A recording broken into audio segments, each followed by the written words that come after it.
mean, maybe I can ask you the first question. It's about courage in public life. I mean, why, the closer we get to Canberra, is there the idea of principle, the idea of respect for the rules of international law seems to disappear. Can you comment on that? The concept of rule of law in Australia was very strong. When I left law school here in the 60s, the world was changing. We were finding vaccines, we were dealing with medical issues, we were getting on top of so much. The Ministry of Law was coming in, freedom of information was coming in, and by the early 80s, we looked like having a reformist society. It started to shut down by the mid-80s. And Australia, on many fronts, not only the detention camps, my classmate, Philip Ruddock, was up in Parliament House. He was chair of the Amnesty Committee of Parliament House. I went to see him because I knew that they were going to make a decision on detention camps. That is, what was his name? Jerry Hand? Jerry Hand. And I couldn't get to see Jerry Hand. I went to see Phil Ruddock. I said, stop it. We can't, we should not have detention camps. There's got to be some other way of doing it. Just the word, the terminology, everything about it's wrong. I think, I learnt later, Philip got rolled in his opposition cabinet, and it all went bad after that because he ended up in government having to follow it. But there have been some wrong turns, and Barwick's decision, even though his advice from Sir Kenneth Bailey and David Fairbairn was that we have no case to claim the entire shelf, Barwick's a QC. It was against the rule of international law even then, before the main treaties. We have a lack of commitment and a lack of, we don't, put it this way, I'm working in Cambridge a lot these days. I find Britain a better working democracy than Australia. I'm sorry to say that about my own country. There's not really the same opposition as they have in England. You can cross the floor in England and you don't get pilloried or have things thrown at you when you go back to your electorate. In this country, once the opposition and the government are in accord, there is no real way in which the rule of law can be defended. Okay, next question.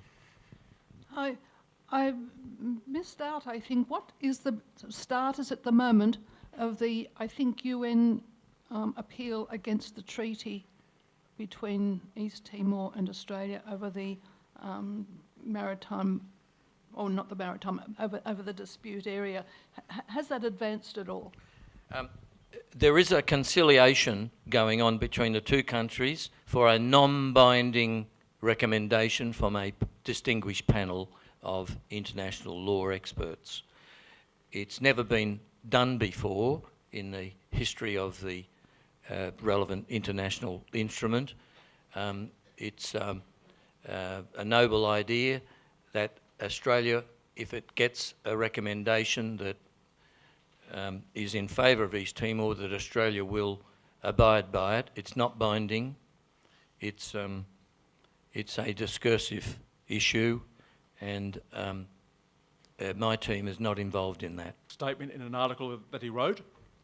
Australia owes Timor Leste a huge debt. Some would say billions of dollars in reparations. Australia should hand over unconditionally all royalties collected since Gareth Evans toasted Suharto's genocidal dictatorship while flying over the graves of its victims. Well, look, I've got to stand for that. Lovely question. The tactic that we wanted was to beat them in the arbitration. They fell into our hands by raiding my practice because that was extremely influential in international legal opinion, calling the doyen of international law, Sir Eli Lauterpack, complicit in criminal law breaches of Australia was just an error of massive proportions internationally. and Pilger touches what might have been round two, which is we defeat the treaty, we prove that Australia is a fraudulent party at the table, and then we go for the main fraud, which is the reparations, right? That's not occurred. I'm bound by contractual law not to tell you my opinion, but the fact of the matter is Timor discontinued our arbitration. Timor, the International Court made an unprecedented order, and never in the history of the court had an order been made, never in the history of the Five Eyes, you all know Five Eyes, you know what I'm talking about, had there been an order made that a country was not to place under surveillance and clandestinely listen to the communications of another party. We got that order. Angela Merkel was ecstatic, so was the then President of Brazil, and many other people were sent congratulatory messages to Cambridge, right? There was a stage where Sir Ellie and I learnt two things. We heard on the news that our arbitration was being adjourned, and we heard later that that East Timor had agreed to the discharge of that order. Now that order was amended by the United States judge on the International Court, Donoghue, and she said, well, not only legal professional communications, but the order of the court was there's to be no interception of communications in relation to negotiations over the Timor Sea maritime boundaries. That was the major victory that has ever been secured by East Timor. Sir Ellie and I learnt that that order was discharged. Oh, thanks very much, Bernard. Your talk was fascinating and very informative, and a lot of information that probably a lot of other people here didn't know. I'm speaking for myself. The one thing you mentioned that Janana and Ramaphosa and so on, they were lauded for waging a humanitarian war. But on the other side, the Indonesian regime in East Timor waged a genocidal war, which I've seen figures of I don't know how correct this is, 250,000 people killed in the war from 75 to 99, whether it's that figure or not. It was a massive figure of people killed. I would just like your comment, if you can, on what was Australia's collaboration with the Indonesian military in that entire genocidal war against the East Timorese people up until 99. Yeah. Thank you. When and if the book I'm writing in Cambridge is published, I'm hopeful that the legal processes to establish that Australia was complicit in genocide, the crime of genocide, which has no time limitation, will allow any government of conscience to re-look at the actors in that affair, all of them, those who are still living. The reality is Australian ears don't want to hear the word genocide about their own country. We were complicit, without a doubt, in much of that genocide. We were complicit in it, not just because of the Wolcott-Whitlam axis, but complicit in 1979, particularly when the evidence was emerging of the genocidal actions. And many people forget. You all know about the Nuremberg trials of the main Nazi leaders, but you should know that there were 12 other trials afterwards. And those trials were of diplomats, German public servants, judges, and German lawyers. And in some of the notable trials, which remain reference to what we're speaking of now in terms of complicity, the public servants involved in the expropriation of Jewish assets before and during the war, you're listening to me, the expropriation of Jewish assets, were tried and sentenced. And so that law is there. And until we have a working opposition and a developed interest in the rule of law in this country, rather than whether we've got the right supply of prawns for our Friday night barbies, we might get some action on that. But I am confident that it will be established in history, if not for the punishment of the Australian perpetrators, that our country was complicit in a lot of that genocide. Thank you. Susan, what was the story about you getting arrested in Parliament for saying a prayer? Well, look, honestly, I really wasn't arrested, but there was a group. I was actually, the police were called in the Parliament. It was a group of people called Love Makes a Way, and they were formed in response to that terrible thing that was put out by the government, no way are you going to get to Australia, you know. So this group of fellows in a pub somewhere said, oh, well, love makes a way. So, you know, I hang around with them sometimes. And we went down to Parliament House, and it was one of those flash mobs. It was really good. You know, we were all at our places at different pillars and whatnot. Then at the appointed hour, no sound was, we all went and just sat in the foyer. And they had to get the security to come, and I was so grateful because I was thinking, how am I going to get up? I mean, I said to the security man, I said, I'm so grateful. But we also went to Malcolm Turnbull's office and sat there and had to be evicted. And their idea is, it's no use throwing stones at these people. I mean, it's, you know, that you do something different, you know, and just make your total opposition. Isn't it appalling what is happening on Manus Island at the moment? Absolutely appalling. We ought to get Gerard on that one. But you could do exactly the same thing about any of these issues. Anyway, thanks. Yeah, look, I'd just like to congratulate Sister Susan, and also to mention that Sister Susan also appears in a film that we've just produced recently, which is about this very theme, called Time to Draw the Line. So if any of you are interested to know more of the background about the issue, please, there's leaflets around about the film. The link to how you get it is there on that sheet, actually. Right, It's okay. a Hollywood, So Hollywood film. Is Oh, it? absolutely, yes. But it's very well made because Mandy's one of the producers. It's excellent. Mandy and Fabio, it's really good. I just sent one to Timor today. Right.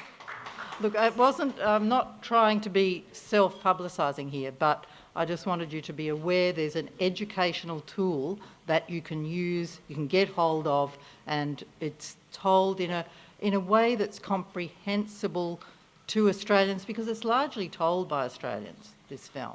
So I encourage you to have a look at that. It does look at the whole historical relationship of Australia to East Timor, not quite in the forensic sort of manner that Bernard talked about tonight. But anyway, in a way that is accessible to most people. What's it called?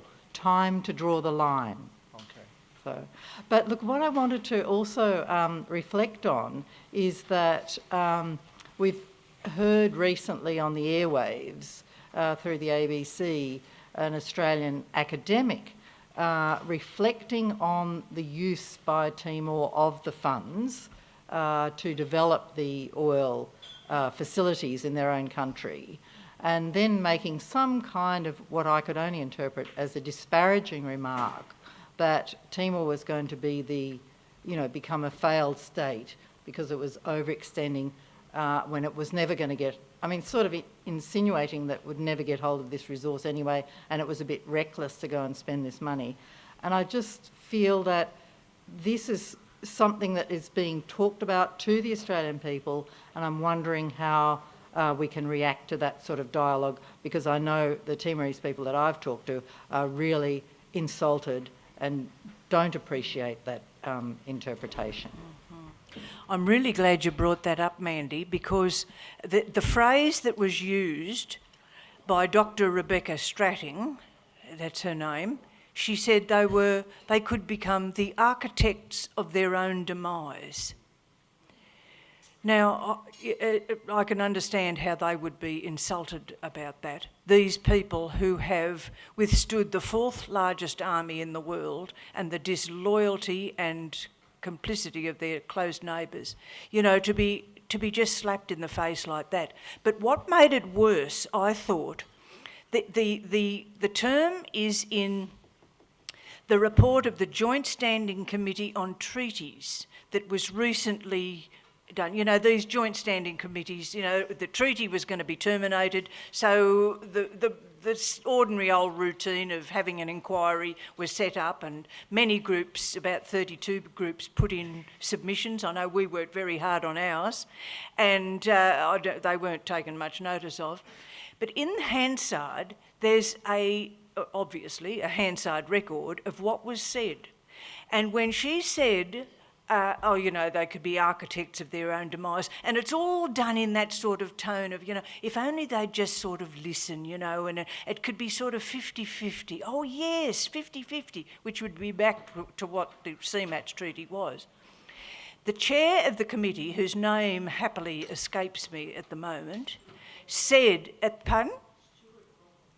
Stuart Roberts said at the end, architects of their own demise. That's the best one I've heard today. So they all, with great jollity, went off to their afternoon tea. I thought it was appalling, really, and it's in the Hansard. So I'm really glad, Mandy, that you're pursuing this, because you've really been on this. And see, what's her name? That Geraldine Doog had that Saturday Extra program, and she was interviewing Dr. Stratting. You know, and Dr. Stratting, I'm sure she's a very lovely person, but I do believe she's one of those people that Oza Rameshorta refers to as people who fly into Dili for a conference and for 2 days and then fly out and then make comments about the country, you know. I'm flying into Dili myself for 4 days conference, but anyway. It's like Rameshorta used to say, you know, Timor is the most reported on nation in the world, you know, but like, what are we seeing for it, you know? All that money that goes into consultants, you know, and to make gratuitous remarks like that about these people. So, Mandy, I haven't done anything more about it. I'm glad you're doing something. We ought to get Rebecca, what's her name, Geraldine Doog, to interview somebody else, like Mandy. You know, let's hear it for Mandy. Yeah.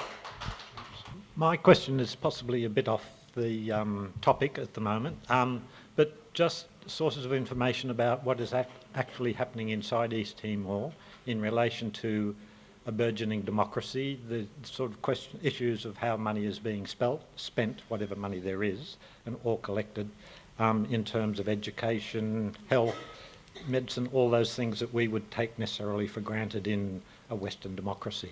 Because it seems to me there doesn't seem to be too much information in the public domain in Australia about that particular topic. But if the chairperson considers it off the topic of tonight's discussion... No, it's a good question. No, it's totally relevant. Thank you. Well, I'll just comment, as I know, maybe other people might like to comment. I haven't personally been to Timor for about 18 months. But the Timorese, I believe that a nation that has, 50% of its people under the age of 18 is facing enormous challenges as regards education, to start with. Education, something I've been involved with. So I know there are so many challenges to education, not the language problems to start with, because of the mother tongues, the lingua franca tetung, and the imposition again of Portuguese as the language of instruction, which, you know, really is not working, etc. So the challenges to them are huge, but the schools are in operation. There are teachers in front of classes, even though I do know sometimes teachers have 2 jobs in order to get money. Like, Timor is facing enormous problems. But one of the things that I think is not mentioned often at all, really, is that the corollary to, is there corruption in Timor? And of course there's corruption in Timor. And how many local governments in Australia have been sacked for incompetence and corruption? That's what I'd like to know, yeah? So you've got that, you know, human nature is as it is. We do not idealise the Timorese. But it's really wonderful to hear that, regarding the oil, that for quite some years in the extraction extraction industry's transparency index, Timor came out either first or second year after year. I don't know what the last one is. I mean, that's a tremendous feather in a young nation's cap that do not have the experience of people who have had long experience in government. I mean, they're all starting from scratch. So, look, there are not huge, the people aren't coming out on the street saying, you know, we're not getting anything, we're not, you know, of course they would have some inner problems. There are problems, and I know that money sometimes is spent where it shouldn't be spent. But look, can I just share this with you? I was talking with one of our sisters who lives in Timor, and she's down, and I had an hour and a half with her yesterday, which was absolutely lovely. And she said, oh, of course, the elections are on, and, you know, it's going to be big. She said, oh, it's really exciting. And she said, we and our staff, that's Mary MacKillop International, they've got 28 staff. She said, we always go out on the streets when it's time to go out because, like, that's what you've got to do. But what they do is there's about 10 parties running for government, so each of them has a day where they can campaign. Okay, so it might be Fretland's Day, this particular day. So all these young people are out there on their motorbikes and, you know, they've got those blowing things and they're saying, you've got to vote Fretland. Then the next day, you see the same people because they're getting paid for they're out there on the streets. Sure, there'd be a nucleus of Fretland, but it's a great little, it's a money. I think it's wonderful, really. And they're so politically astute, of course, the Timorese. They really are. They're very savvy politically. And look, it's up to us to really do our best to support that and to counter people who say, oh, you know, corruption, or what are they doing with the money? Well, I was sitting we were visiting a member of parliament. Some of our group tried to visit MPs, and he was very sympathetic, and he was a Liberal too, and he was saying, oh, you know, the worry is what will they do with the money if they get it? We're saying it's their business. If it's their money, it's their business what they do with it. And I mean, it's not for us to be deciding, but that's the sense, that's the arrogance that actually comes from us all. I'm raving, pardon me. I don't actually have a question, but we have a couple of Timorese students here tonight, and I just want to invite Mauna Brau to give his comments on what we've been hearing. Thank you very much. I'm currently a student here at the University of Sydney. So yeah, I just want to share a few information about the question on how the budget, government's budget is actually being used in the current government, or also in the previous government actually. So it is. I mean, it is fair to say that we talk about corruption issues, which is a bit prevalent in Timor Leste, but quite significant amount of budget is also invested, especially in education. Government is a bit serious in terms of education issues. So for the domestic education, they invest in basic infrastructures on education, but at the same time, they also send Timorese students to foreign countries, mostly to Southeast Asian countries, and also some other to Europe, and few coming here to Australia on government finance scholarships. And also they also invest a certain amount of budget, especially on basic infrastructures like road, especially electricity, which is it wasn't present during the Indonesian occupation. Quite significant improvement after the independence, because almost to the entire country, Timorese community actually enjoy the electricity, which is a quite of improvement because we didn't have that one during the occupation of Indonesia. I guess that's a bit of information that I could share with you. Thank you.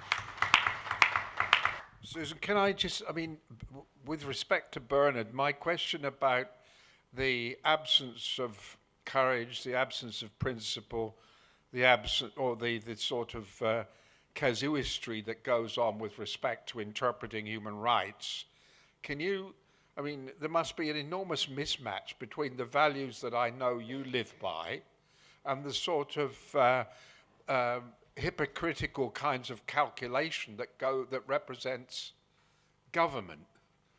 Why, you know, I mean, we try to teach our kids or try to teach students that courage is not a bad thing to live by, and neither is principle. But why the absence?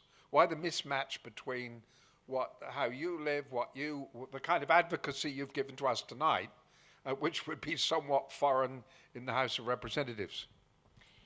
Well, I'm just wondering how to answer that, really. As you were talking, it came to me these terrible strictures on our right to speak out.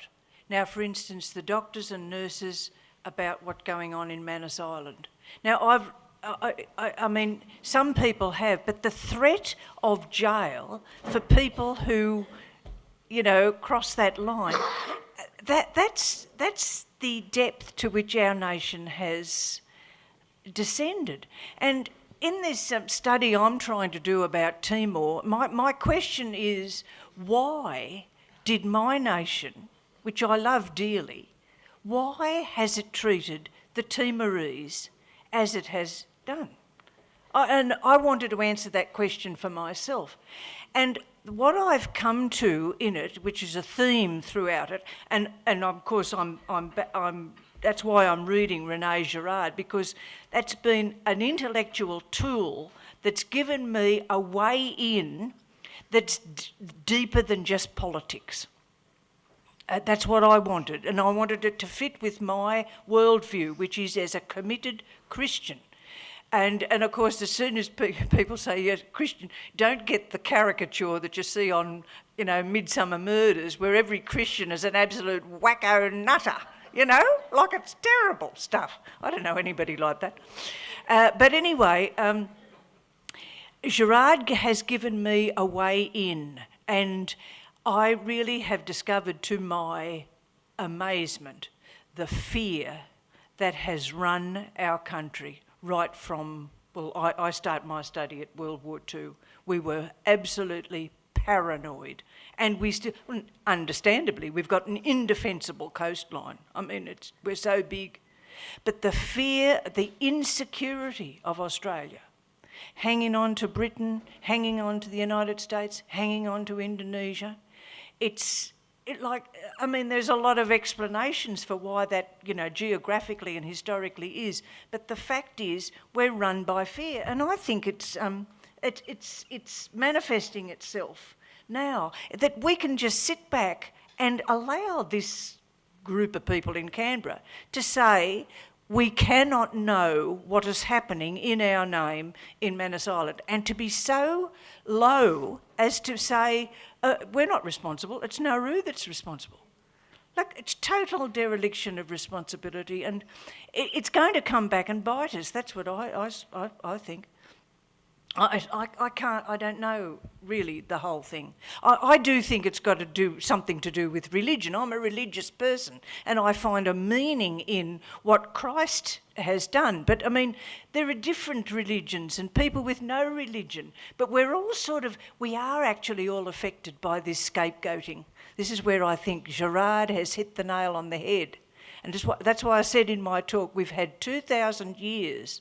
And even if we may not be religious people, the understanding that scapegoating is wrong because to victimise a person is wrong, it is something that is new new, 2,000 years old, you know, that sense that, and it's not over yet. We can grow more and more into understanding of why we do what we do. But I don't know, Stuart. I don't know why. I'm worried. No, I think all the members of the government and the opposition should become Josephite sisters. How about? We welcome them with open arms. Yeah, I just make a comment which is related to the scapegoating. It's about cruelty being a centrepiece of policies. It has been for centuries, but if you looked at policy textbooks, you will never see the word cruelty in the index. It applies to, so that the cruelty that we go along with in Nauru and Manus Island, there's no acknowledgement of it. I mean, it applies to every country under the sun, whether it's the amputation squares in Saudi Arabia or the flogging centres in Indonesia. But nobody, in the same breath, people profess all sorts of religious principles. You can see, but the acknowledgement of cruelty only occurs when you have a Royal Commission of Inquiry, when it's too late. Thank you for your talk. One word that really stood out with what you mentioned was transparency.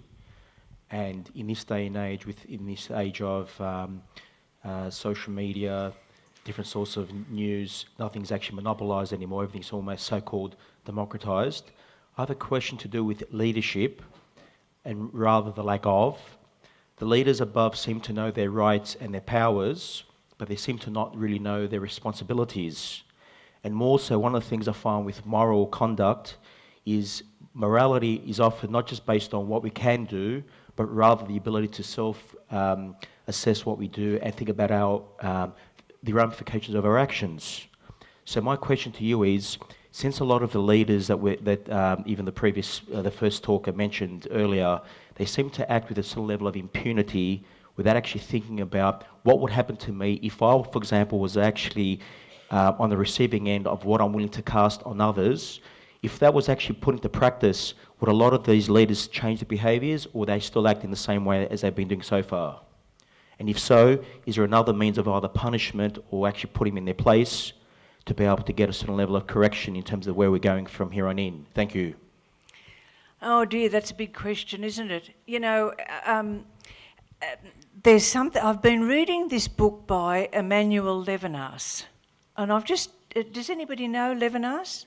Oh yeah, fascinating stuff. And he makes this point that we can be so drowned in bureaucracies and systems, and we've got a really good system here in Australia, but unless it is grounded in the looking at the other, he does talk about the face of the other, and we so often treat each other as systems instead of like persons. And it was from his experience in a Nazi concentration camp, really, where the whole depersonalisation came. And I strongly believe that experience of what happened in the Second World War has not really been addressed really by humanity. That was so very terrible that we are still at the beginning of dealing with what happened for a high culture like Germany, who could descend to that. If that can happen to Germany, it can happen to any of us. And it's something about the impersonalisation that Levinas is really good to read on this. And look, I can't offer anything else. I don't know what our leaders would do, but the whole ethical education is so important. That's why I'm so angry about this. Is it going to be special religious education or ethics? For goodness sake, can't we have both? Ethics is so very, very important. So I was a scripture teacher for 10 years in state schools. I know what it's like. And these people who say, oh, the children there in the library for an hour, you're lucky to get an hour, 20 minutes. But let's all have ethics. But where does our ethic come from? That's my question. What ethics? What is it based on? So that's a question. First, thank you for the talk, and your talk actually touched me because it pains me when Australia pontificates to the third world. When Australia recently, I feel, has been going the direction of the third world. You've mentioned impersonalization and corruption, leadership.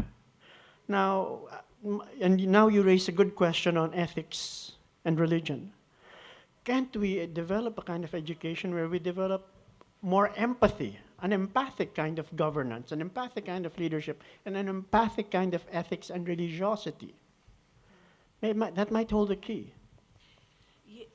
Yes, and I do believe we do learn. Thank you for that. We learn from each other, and I just want to say what the end of my thesis is really, this is what I've really come to, that we as Australians, we really value, so many people really have valued loyalty, you know? Not the word mateship doesn't really turn me on, but it's really about loyalty. Fairness, we really want to be fair, so many do. But in the Timor Australian story, who was loyal? Who were the loyal ones, really? The Timorese. Who were the ones who are really being fair now? Who were there? So they really are reflecting back to us our deepest desires. And, you know, that's where, unless we learn the history, I was talking to Richard recently about the lack of understanding of history. The teaching of history is so important because we don't know where we're going if we don't know where we've come from, you know, that sort of thing. So that's why I think Timor is so significant to Australia. It is a unique relationship, unique, you know, no other group of people has lost 40,000 civilians, at least, as a direct result of helping a little group of our fantastic soldiers. Look, it is unique, and so we've got to tell this story. Here's your chance, tell the story. Go to people you don't know. They knock you back, too bad. Try to get someone else, get them to sign this, read it, and that's something we can really, really do for our loyal, fair friends, the Timorese. Thank you very much for your talk, and I just wanted to draw attention, as you did, to the silences and omissions that happen around Timor and what's happening there. And one of them is the work of the Cubans in Timor, the Cuban health workers, the Cuban trainers, and the Cuban educators there. And there's a massive silence about the work that they're doing there. In 2010, I had the privilege of going to the graduation of the first Cuban-trained doctors, and it was just the most moving experience. These brave young people who'd been in Cuba for many years they couldn't go home. It was too expensive, so they stuck it out without seeing their families. They were trained there, they came back and they worked in the villages where they came from. Now, I thought that, and the Cubans actually helped to set up a medical faculty at the university. And the fact that this has just been absolutely kept silent in Australia and elsewhere is a shameful thing. And also the work of the Cuban educators in Western New South Wales as well, another silence. We never hear about the literacy program that's happening. Cuba's a small country. It's not a rich country, and yet it's doing a bloody lot more than the Australians have done. And I think it needs to be spoken about. That's true. I agree with that. Yeah, that's good. Okay, Susan is saying that, okay, well, look, I'm going to roll it up. It's been a pretty significant evening. Thank you all for coming. Thank you for your attention and questions. If the petitions are still going around somewhere, there's a couple of them that are on hardboards. Can you bring them to the table before you leave? Next week is a completely non-ethical issue. It's called Attacking Unions, Protecting Corporations. The speakers are Jim Casey, the Vice President of the Fire Brigades Union, and Georgia Potter Butler from United Voice. So that's the topic next week. Please join me in thanking Susan for not only for speaking tonight, but for what she does in the other 23 hours.